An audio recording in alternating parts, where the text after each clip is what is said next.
મિત્રો આપણે આજે આવ્યા છીએ વિરમગામમાં માંડલ ખંભલામાના દર્શન કરવા માટે. માં જગદજનની, માં જગદંબા, માં ખંભલાઓમાં, માં સિંહેશ્વરીને આ દર્શન કરીએ. માના દર્શન કરતા પહેલા રૂરો ભૈરવ દાદાના આશીર્વાદ લઈએ. આ ભવ્ય મંદિર જે તળાવની વચ્ચે આવેલું છે, ખૂબ જ સરસ બ્રિજની રચના કરવામાં આવી છે અને આ મંદિરની કથા ચિત્રો દ્વારા દર્શાવેલી છે. ખંભલાઓમાં કુત્સસ ગોત્રી રાવલ, શુક્લ અને ભટ્ટ એ પરિવારના કુળદેવી છે. અહીં માતાજીનું પ્રાગટ્ય સ્થાન છે. અહીંયા 51 શક્તિપીઠના તમને દર્શન થશે.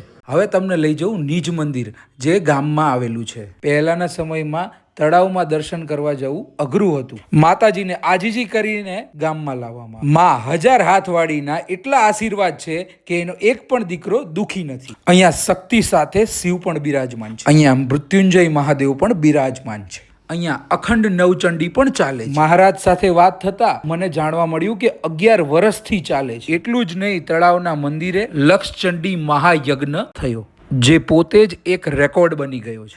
આ યજ્ઞ જે સ્થાને થાય એ સ્થાનને એક શક્તિપીઠની ઉર્જા મળે છે. મારા તો કુળદેવી છે, હું તો અવારનવાર જતો જ હોઉં છું. તમે પણ તમારી ફેમિલી સાથે દર્શન કરવા આવી શકો છો. જો તમારા પણ કુળદેવી ખંભલામાં હોય તો એકબીજાને શેર કરો વિડીયો, અને બીજા કયા મંદિરે જવું છે એ મને કમેન્ટ કરો.